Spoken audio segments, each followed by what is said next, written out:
complex PTSD is something that I just see nearly every client who comes through our doors to. I think it's helpful to contrast it with PTSD, post-traumatic stress disorder, more acute PTSD, which classical PTSD is usually in relation to a singular traumatic event, whether that's a car accident or military combat, a natural disaster, or something like that. So that's sort of well described in psychiatry in the DSM, and it's something that is a diagnosis. I don't like to focus on diagnoses, but it's something that evolved out of something called shell shock, just this observation that physicians had from combat veterans. And complex PTSD, though, rather than a singular event, it's more chronic. It's usually within close, intimate relationships where there was a prolonged period of not feeling safe and emotional instability or unpredictability. And in particular, if it happens early on in early childhood and adolescence with primary caregivers, and whether there's emotional neglect or outright emotional abuse, physical abuse, that informs how the nervous system develops. And one can deeply internalize the feeling of I'm not safe or the world is not safe. And there's a whole host of behavioral adaptations that come out from that. I don't even know if it's like actually officially recognized by the conventional medical establishment, but this is something that I think is coming into more awareness just in the zeitgeist, if you will, just because I see so many more people kind of identifying it in themselves. Do you think there's a significant difference between that and anxiety, depression, or is it kind of wrapped into those? How does that Totally. Yeah, I Okay. think that these things are, it's sort of arbitrary, the distinctions that we make. But typically, the kind of person who has complex PTSD is somebody who they tend to be, I think, a little bit, a lot of times they're higher functioning than anxiety or depression. Like somebody who's struggling with depression, they find it very hard to function. It's like a chronic freeze response, hard to get out of bed, lack of energy, lack of motivation, and just fatigue, body fatigue. And someone with complex PTSD, it's actually more of like a triggered response, an emotional reactivity, emotional overreactivity, interpreting the environment to be threatening when there actually is no threat. It tends to manifest within interpersonal relationships, whether it's close, intimate relationships or work relationships, and can lead to a lot of spiraling or catastrophizing or, just an overreactive stress response, and then cycles of shutdown, emotional shutdown, and distancing and numbing and distraction and that sort of thing. So Got it. So these are the symptoms. What do you think it is? So basically, if a human being experiences hardship, then presumably throughout history, like other animals, they get through it, get over it, recover from it, live their life. They may be different. They may have a scar emotionally, but they're still functioning. They still go on throughout their life. Complex PTSD, this diagnosis or disorder, kind of implies that someone is broken or they're seriously suffering and weren't able to heal enough to live their life. Otherwise, we wouldn't be talking about it. Why is that? Why are people not able to recover how maybe we once were in the past, or is that the wrong framing? Maybe it's always existed and people just didn't look at it as a disorder or didn't understand it, so it was just left in the shadows. I mean, what's your take on what's going on? like whether or not this is a new phenomenon Yeah, versus why is it a new phenomenon? Are we thinking about it properly in the right context for the impacts that it has on people, or has it always been going on and we're just kind of maybe exacerbating it by highlighting it and talking about it? I believe that humanity is in the midst of a really big shift evolutionarily Yeah. from survival mode to post survival, post scarcity, abundance, and thriving and flourishing creator mode. So Like, and I think that's why I do think it is a phenomenon that probably is characteristic of these times. Because before, when you were living hand to mouth, you had to be in survival mode. Like, Yeah. survival mode served you Right. Right. to be focused on the threat and to always be, you didn't have anxiety and depression because you had a channel for that energy, for that stress energy. It was eustress. It's good stress. But then in the modern era where, so many people will say, the people who are wanting to address complex PTSD, who have identified it as an issue, the key thing is that they say, I actually don't have a reason to be this way anymore.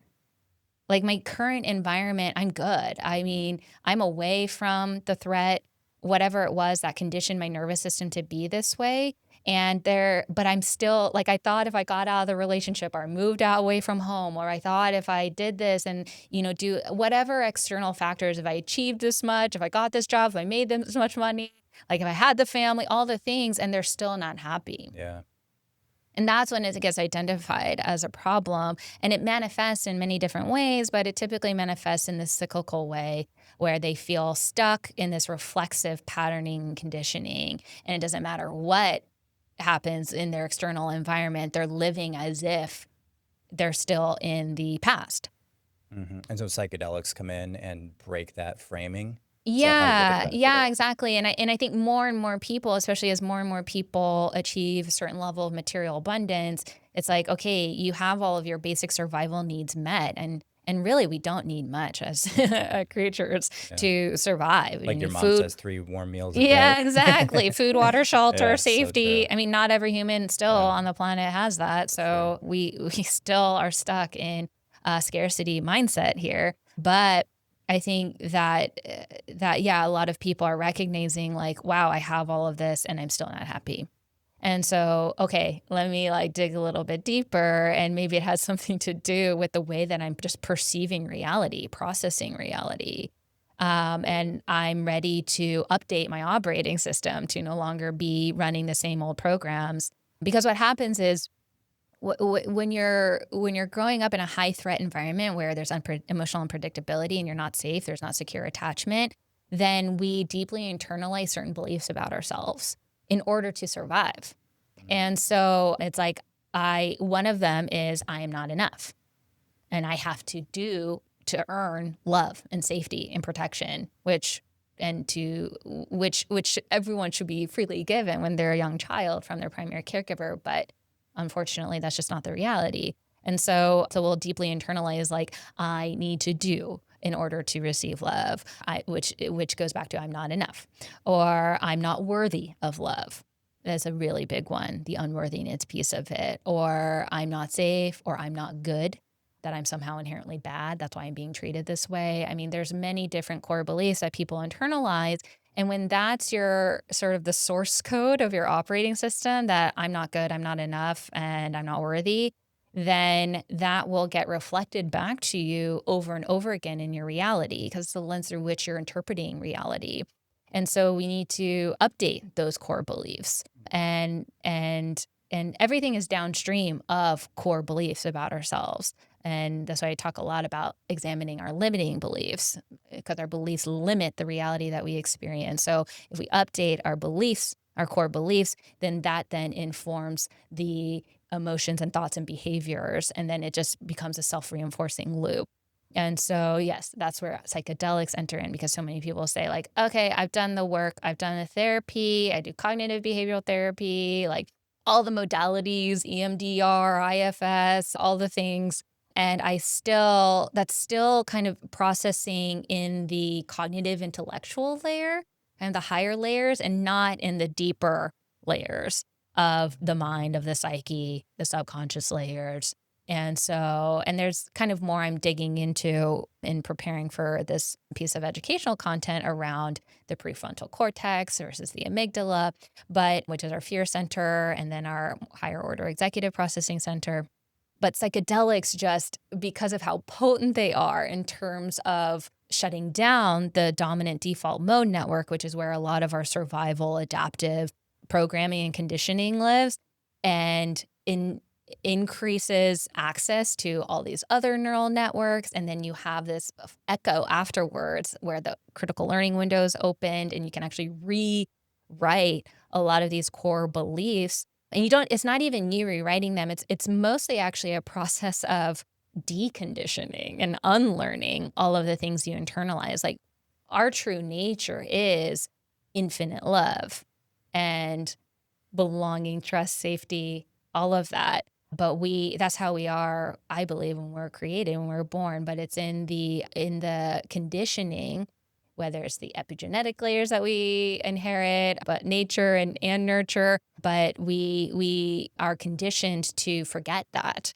And what psychedelics do is it's like a cleansing of sorts. You get to, clear out the old programs that no longer serve you anymore, and then come home to your true nature, and then that becomes what's reflected back to you day to day. And so the journey itself is very therapeutic in that way, but then it's also the integration afterwards is so critical, because in the weeks afterwards it's really easy to revert back to the old default mode network programming if you're not careful, because you've developed all of these habits that reinforced those old beliefs. And so it's really critical to put into place new practices and new habits and new behaviors that reinforce the new programs, the new stories, the new updated beliefs.